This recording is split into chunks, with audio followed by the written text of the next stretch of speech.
What is happening, everyone's and twos? It's your boy Dion, and we are back with more casual geographics. Uh, animals, animal diseases that belong in a horror movie. Ah, I always learn something new when it comes down to casual geographics, but at the exact same time, I don't like the idea of knowing what I know. The burden of knowledge is definitely horrifying. But I hope you guys are enjoying my videos. If you are, please be sure to hit the thumbs up button and subscribe down below for more videos just like this one. Let's jump directly into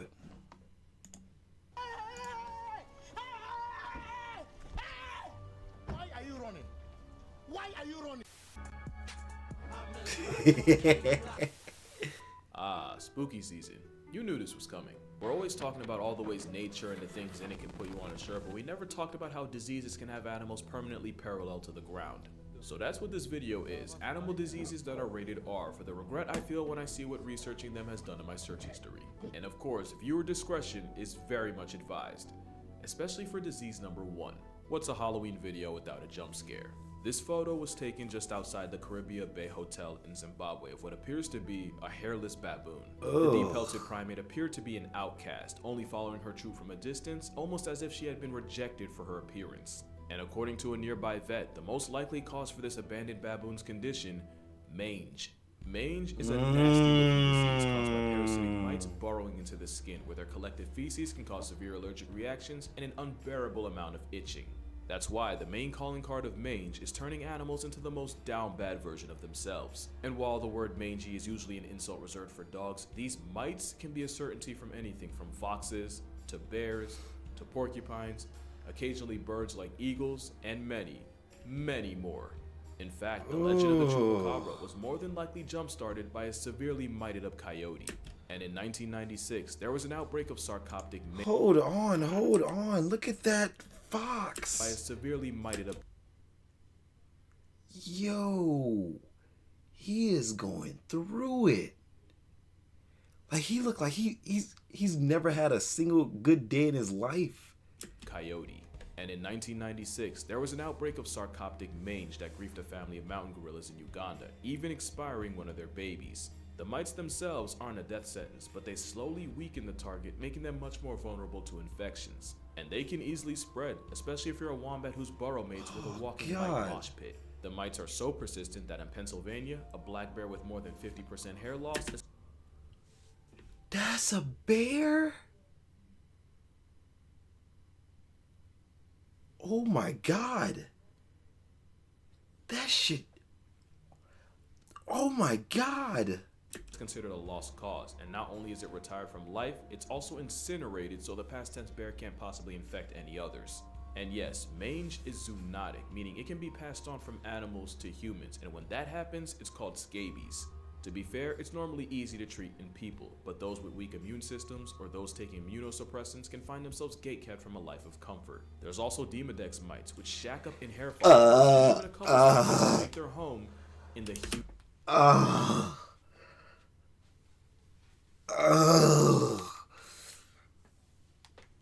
Ooh. I was not ready for that. Oh, I was not ready for that shit.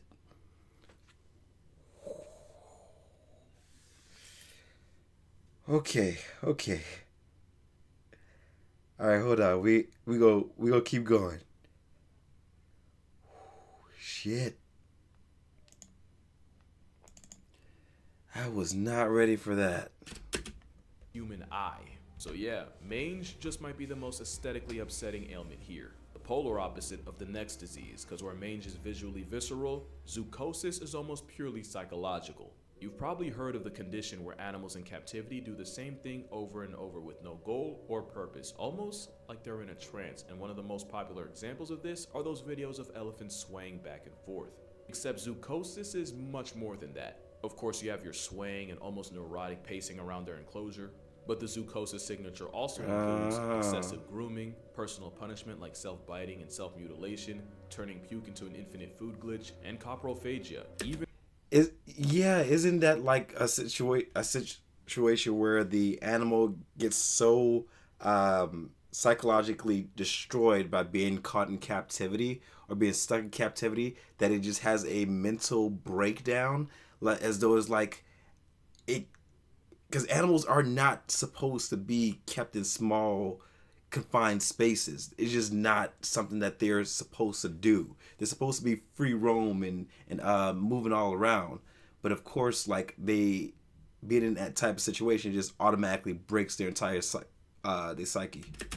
Even in animals that wouldn't normally do it. But the disturbing part is, like mange, it's believed that zoochosis can also be contagious. If an animal is housed next to one exhibiting the stereotypes associated with it, chances are that same animal will too. This captive psychosis is likely triggered by a lack of stimulation and enrichment, and it's more common in higher intelligence animals, especially those that would normally have a wider range. Elephants checking both boxes is likely why 40% of captive turned pachyderms show symptoms of zoochosis. Orcas are one of the smartest non-human creatures alive and can travel well over 40 miles a day for food. And almost a year ago today, in 2022, a captive orca named Hugo tragically resigned from reality after violently slamming into his tank wall until he suffered a life-ending aneurysm. And in 2005, a mother hamadryas baboon groomed her baby so excessively that he looked like he came out the womb beefing with wizards. Wow. To be fair, you can't really prove that this was Beefing with zoochosis wizards. overtime, but bro got Or Smurfs. Like he looks like he hunts Smurfs. That's exactly what he looks like. He looks like Gargamesh. the Mr. Clean Cut. Gargamel. That ain't a fade, it's a flea. But the most popular and probably most depressing case of chosis was Gus. Gus was a polar bear that lived in Central Park Zoo for 25 years. At one point, visitors and keepers noticed that Gus would spend all day swimming in figure eights, sometimes for up to 12 hours straight. Keep in mind that polar bears can cover nearly 50 miles in a day searching for seals. Not only did the zoo spend 25 grand on therapy for the bear, Gus went on to make history as the very first zoo animal to be put on Prozac. Speaking of which, the 25,000 bones of behavioral therapy basically amounted to the therapist saying, "It be like that." This isn't an anti-zoo video or me trying to morally grandstand to y'all. I think zoos have the potential for a lot of good and a lot of bad. It's just that the bad can lead to a chronically pilled out polar bear. But wait, it gets dark. My biggest thing though, when it comes down to that, what can you do? Because for endangered animals, you can't just let them free roam, because then of course nature will take its course. Some animals will completely be gone altogether, never to when our ecosystem needs them. And then, I mean, do you just make it to where the zoo is like just miles upon miles long, but then like people who live in cities can't even come visit those zoos, or they won't be able to have funding for to provide for those animals. So it's very difficult.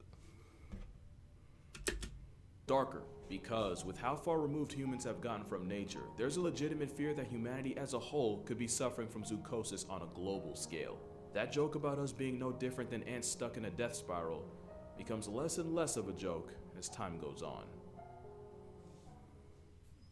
Do you remember Let me the move Will this Smith over. movie I Am Legend? You know, before his wife publicly neutered him and then smoked both his family jewels in 2-packs? Well, the Basically. post-apocalyptic movie started with a doctor attempting to re-engineer the measles virus in an attempt to find a cure for cancer, instead infecting 99% of the human race. A pretty good example of what can happen when humans try to play God with the natural order. Yeah. Another example is what happened in Florida, specifically Silver Springs State Park. It's Florida's very first tourist attraction, famous for having a couple Tarzan movies shot there. And in the 1930s, tourboat operator Colonel Toohey was looking for a way to spice up his jungle cruise ride. So he brought in 6 rhesus macaques and had them placed on a small island in the park. And it was at this moment they f***ed up. Apparently, Oh, nobody no. involved was told that the monkeys could swim, and the moment they touched down on dry land, the macaques proceeded to swim out to the mainland. And following lots of multiplying without a calculator, there are now currently hundreds of rogue macaques, with a good number of them carrying a deadly herpes virus. Herpes What? B is an incapacitating condition that can cause severe brain inflammation, permanent neurological damage, and a permanent lease in a casket. Florida man condom. fucked up. Now, fear-mongering aside, the chances of catching it from a monkey are incredibly rare,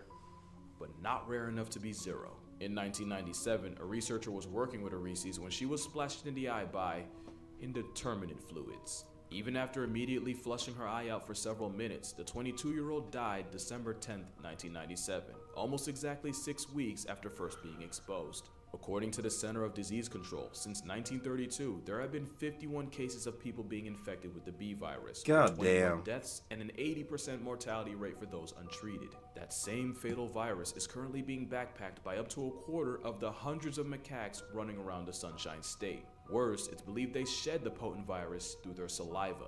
So far, there's no known case of one of these Marion County monkeys passing off the virus to a human. The problem is, the monkeys have managed to lose their natural fear of humans, and there was even one incident where the park had to be shut down after a family was threatened and chased by an especially malicious macaque. It's the worst kind of invasive, and it's 100% our fault. And although the virus peddling primates It literally have a is our human fault, body, like, it's definitely one of those cases. that's just of Florida everyone man at to that find point. out. One of the most unsettling diseases in nature is a sickness that affects deer, known as chronic wasting disease, called so because it essentially Chronic destroys wasting. the animal from the inside out. In fact, this type of disease is a transmissible spongiform encephalopathy, a name that literally comes from the fact that it causes several sponge-like holes in the brain.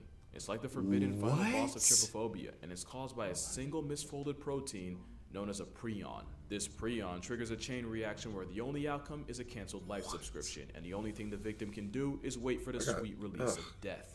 Here's what the endgame of a deer with CWD looks like. It starts with a misfolded Got dry protein affecting and snot altering coming out my perfectly nose. normal proteins. It's almost like a cellular level cheese touch, and the moment it starts, it's already over. Step 2 includes the prions exploding in numbers exponentially and accumulating in the body, the whole time the deer, elk, or moose looks and acts perfectly normal. The deer can walk around with this disease for 2 whole years before the chronic becomes critical. Oh, he it looks so escalates to the point where bloated. The prions manage to break into the blood-brain barrier, where they start destroying neurons, putting enough holes in the brain to get it cursed out by an octopus, and slowly wasting the poor, unexpecting deer. Deer with CWD seem unable to process anything around them, including danger, and if predators or playing freeze tag on the freeway doesn't take them off the senses, they die a slow and painful death to starvation as their brains shut down.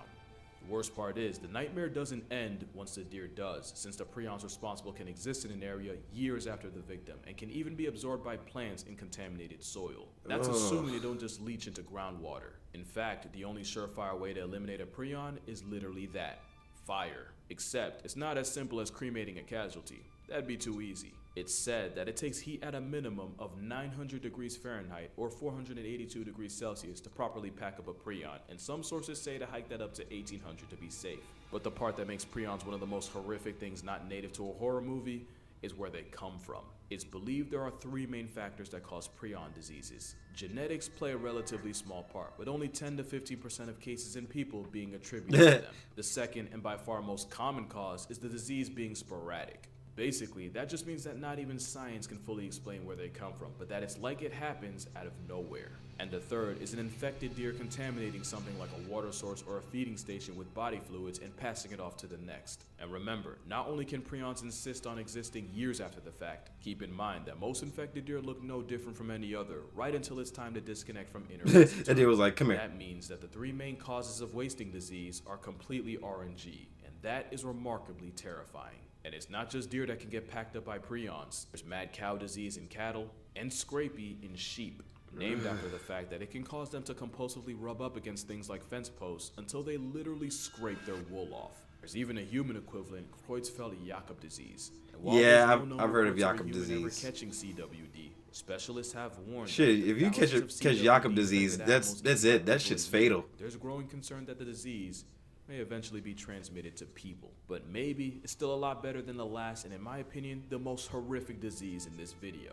Because not only is rabies one of the harshest death sentences nature can serve, it is 100% transmissible to humans. Yeah. Rabies is said to bury nearly 60,000 people a year. Yeah, Which is the you most can common catch way to get it rabies through dog bites. pretty It's damn the worst easy. in places with a high stray population. Which is why India, a country that criminalized murking stray dogs, has about 20,000 names crossed off the census a year by rabies. And it's children that are especially at risk, with about 40% of deaths coming from those 15 years old or younger. Here's what it's like to be turned into a statistic by rabies. It starts with the virus entering the peripheral nervous system, usually through a bite. Then, it travels inside you through nerves until it reaches part of the central nervous system, or the spinal cord. From there, it's a straight shot directly to the brain, and at this point, you can start drafting your will cause ain't no way. Yep. While you can treat the virus before it reaches the brain, once it does, you're almost guaranteed to become a WUS. The virus then multiplies, then spreads throughout the body, slowly Yeah. killing you from the brain out. But the underrated and truly sinister aspect of rabies is how it seemingly rewires your brain for its own purposes. One of the telltale signs of rabies is a crippling fear of water, where just a sight or suggestion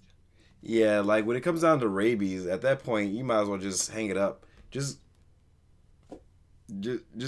put him out like old Yeller basically at that point, which is bad, but it's better than dying slow, painful death. Ingestion of it can cause incredibly painful spasms in the throat and larynx. At the same time, the virus attacks the salivary glands, causing excessive drooling and the foaming at the mouth the disease is famous for. And that's because the virus is most concentrated in the mouth, and swallowing or drinking water would dilute it, so the hydrophobia helps keep the mouth and all the nastiness inside as potent as possible. And that's not the only way rabies manipulates its mark. There's believed to be 3 stages of rabies in animals. You got the prodromal stage, and that's where the animal might start showing minor changes in behavior. And then you got the phase likely everyone associates with rabies, the excitative stage. It's been called furious rabies since it's characterized by heightened aggression and random outbursts of violence. Animals that would normally be wary of people, such as foxes, can attack completely out of nowhere with bites, and remember, being a water bigot just makes that bite that much more toxic.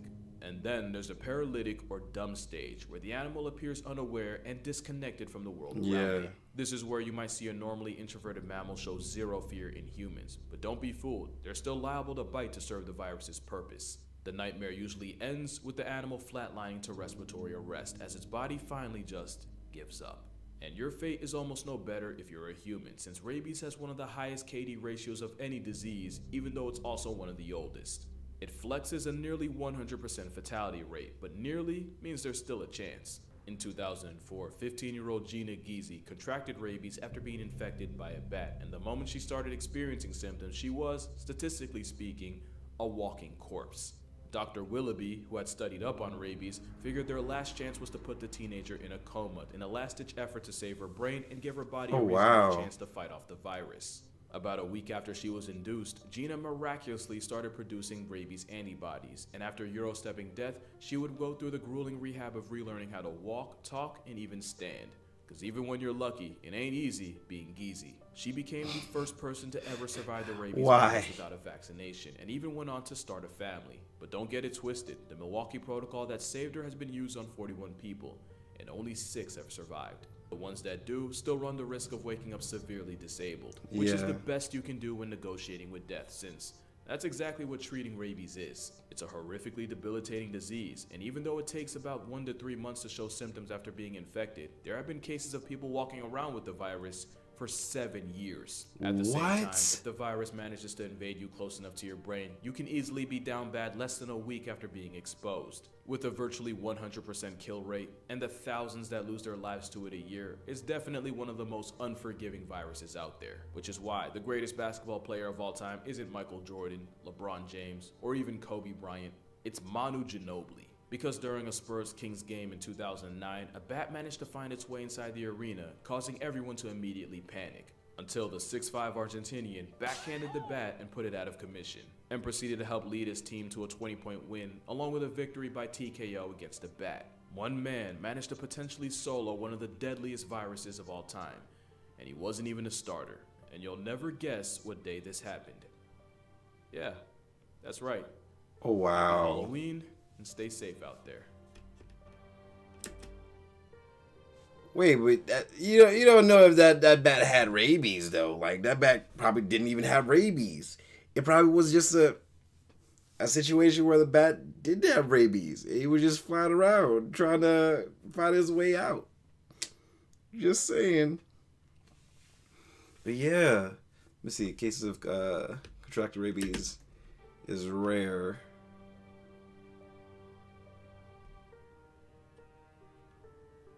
The chances are low, but never zero. Yeah, I mean, oh, man, and that's what a lot of people think that the entire idea of a zombie outbreak or anything like that is gonna come from, either from a version of rabies, some mushrooms, a fungus, something like that. Because I mean, when it comes down to stuff like that. There's no cure for those things. I mean, even when it comes down to rabies, there's treatment you can do for it, but it's not like 100% immediate. Like it's gonna always work every single time. Even he said just the same treatment could probably cause people to lose motor function skills or become paralyzed or anything like that. So it's not even a 100% guarantee immediately solvable issue. But yeah, hope you guys enjoyed my reaction. If you did, please be sure to hit the thumbs up button and subscribe down below for more videos just like this one. Make sure you like me, let me, and talk me down below, and I'm gonna see you guys in the next video. Peace.